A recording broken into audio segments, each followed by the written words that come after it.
Selamat malam para Romo, Bruder, Suster, Frater, Bapak Ibu, teman-teman muda, adik-adik yang terkasih.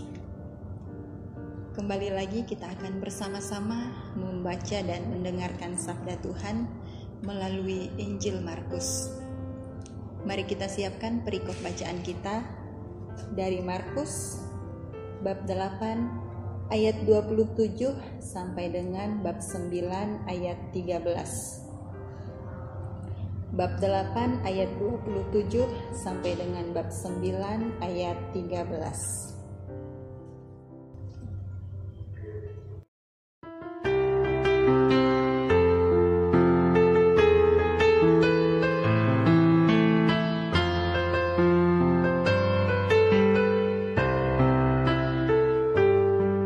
Sabdamu Bapa bagai air segar, sejuk dan damai saat ku dengar, mengalir tenang tiada henti, sumber hidup dan kasih sejati. Sabdamu Bapa bagai air segar, mengasai menyuburkan kami dan menggugah jiwa dan segenap hati. Ku berani bersaksi, doronglah diriku ini jadi saksi-saksi Ilahi, berkesan dalam janji bekerja di ladangmu, jadi abdi abadi sampai nanti. Doronglah diriku ini jadi saksi-saksi Ilahi, berkesan dalam janji bekerja di ladangmu, jadi abdi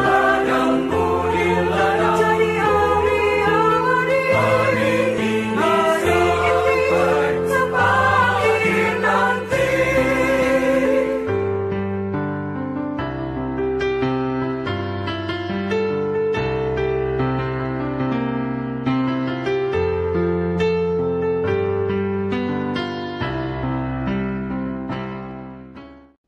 Inilah Injil Tuhan kita Yesus Kristus menurut Markus. Dimuliakanlah Tuhan.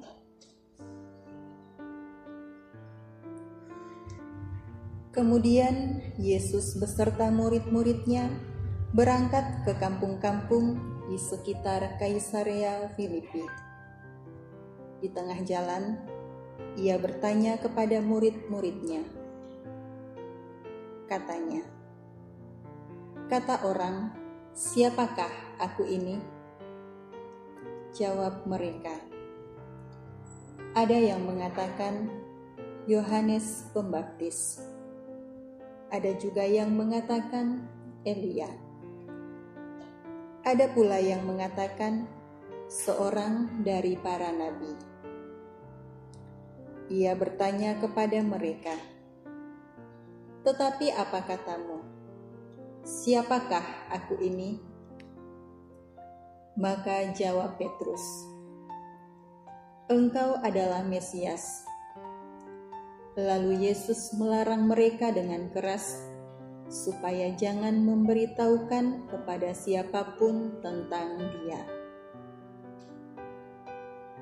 Kemudian mulailah Yesus mengajarkan kepada mereka bahwa Anak Manusia harus menanggung banyak penderitaan dan ditolak oleh tua-tua, imam-imam kepala, dan ahli-ahli Taurat, lalu dibunuh dan bangkit sesudah 3 hari.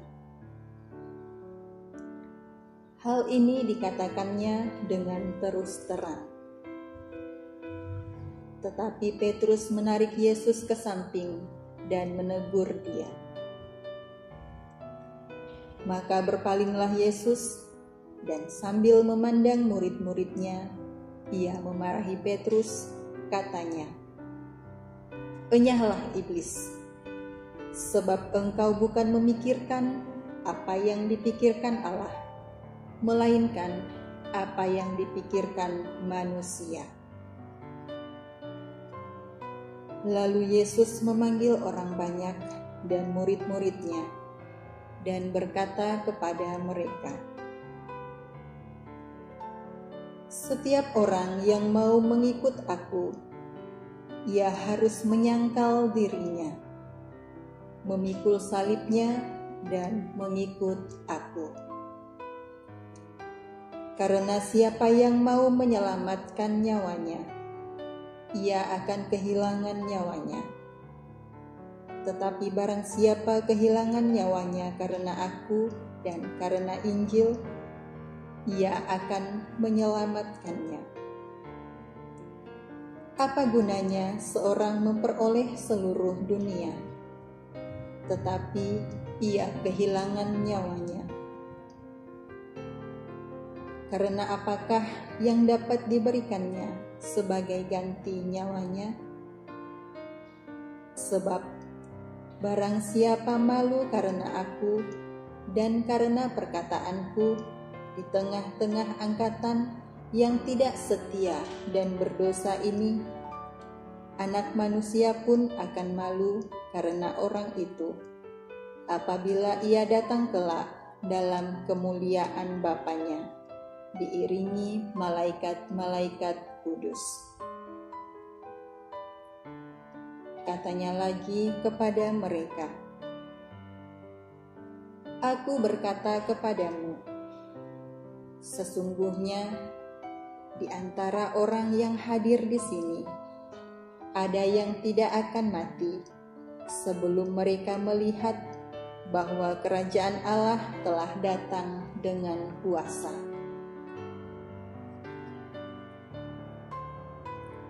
6 hari kemudian, Yesus membawa Petrus, Yakobus, dan Yohanes bersama-sama mereka.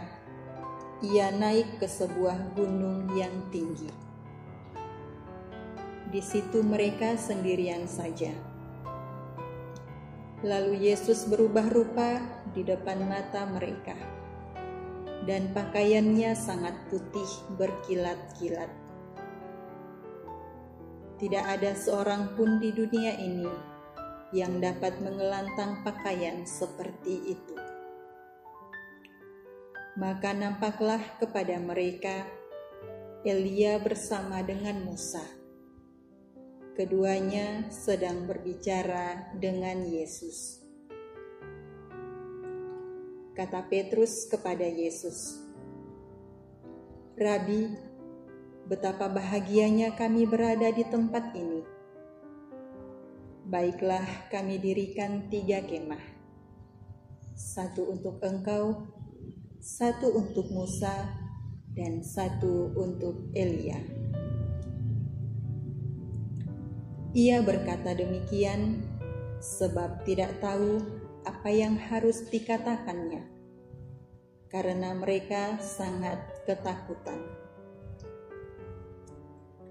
Maka datanglah awan menaungi mereka, dan dari dalam awan itu terdengar suara, "Inilah anak yang kukasihi, dengarkanlah dia." Dan sekonyong-konyong, waktu mereka memandang sekeliling mereka, mereka tidak melihat seorang pun lagi bersama mereka, kecuali Yesus seorang diri.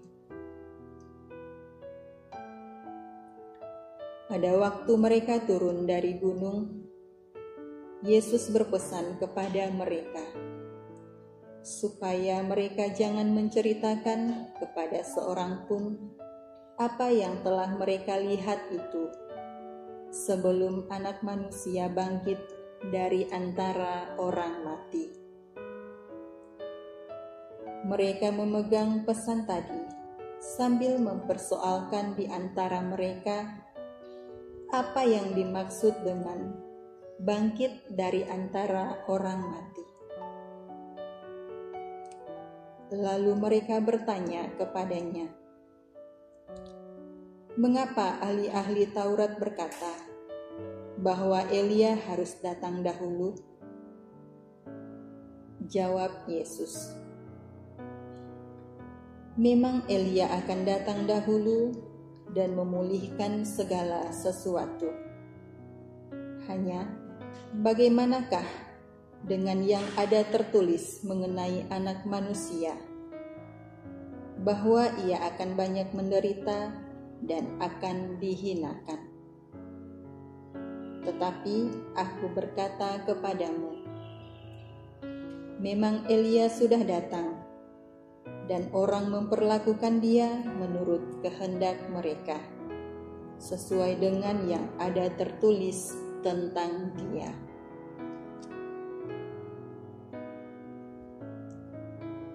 Demikianlah sabda Tuhan. Terpujilah Kristus.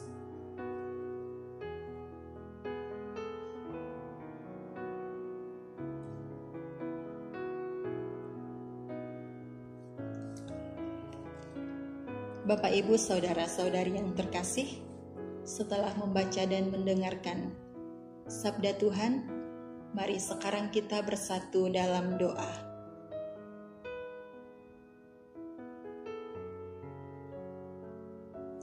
Dalam nama Bapa dan Putra dan Roh Kudus.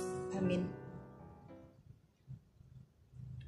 Allah Bapa yang penuh kasih, kami bersyukur atas segala rahmat kebaikan yang senantiasa Kau curahkan, Kau limpahkan dalam hidup kami.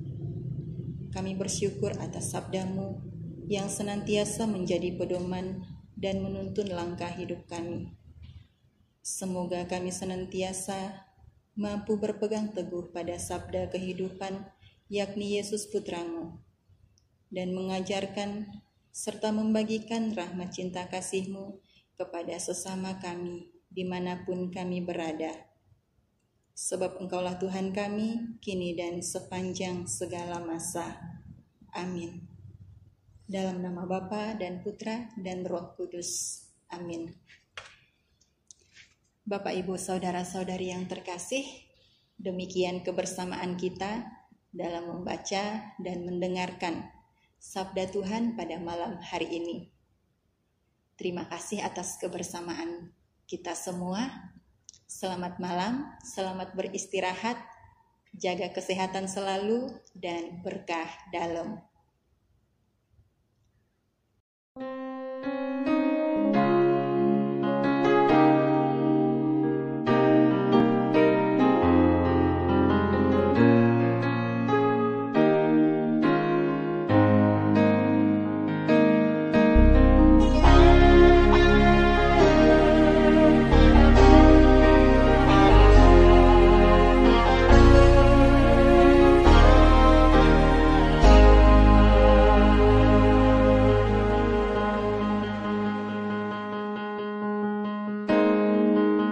Betapa hatiku berterima kasih, Yesus, Kau mengasihiku,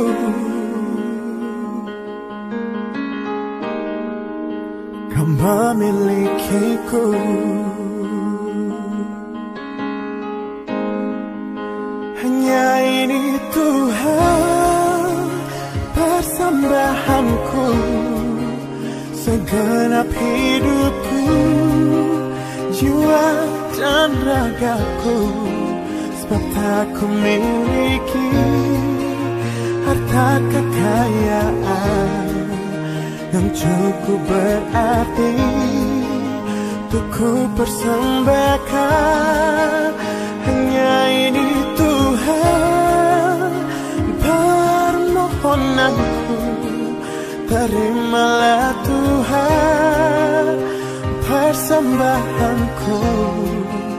Pakailah hidupku sebagai alat-Mu seumur hidupku.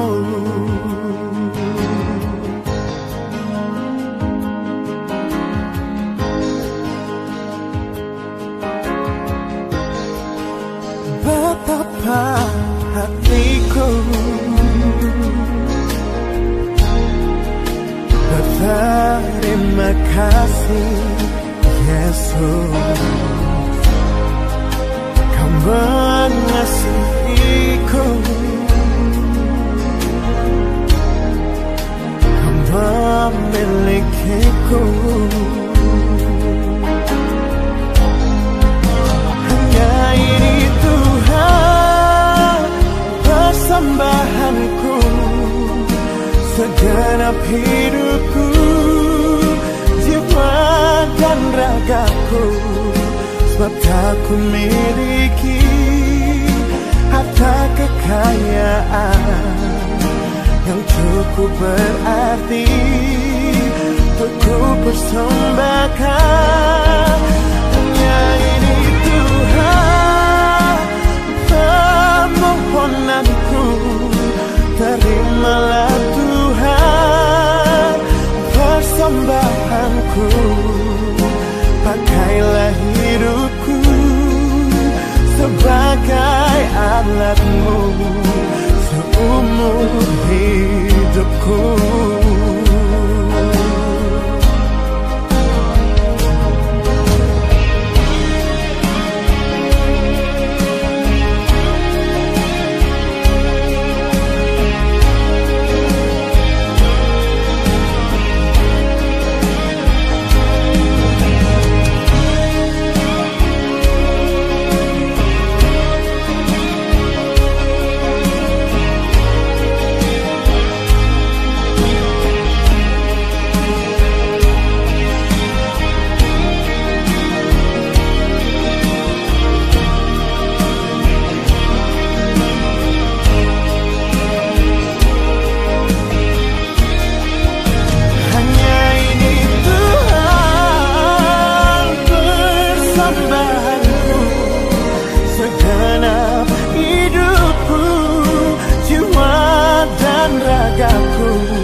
Sebab tak ku miliki harta kekayaan yang cukup berarti untuk ku persembahkan. Hanya ini Tuhan permohonanku, terimalah Tuhan persembahanku. Pakailah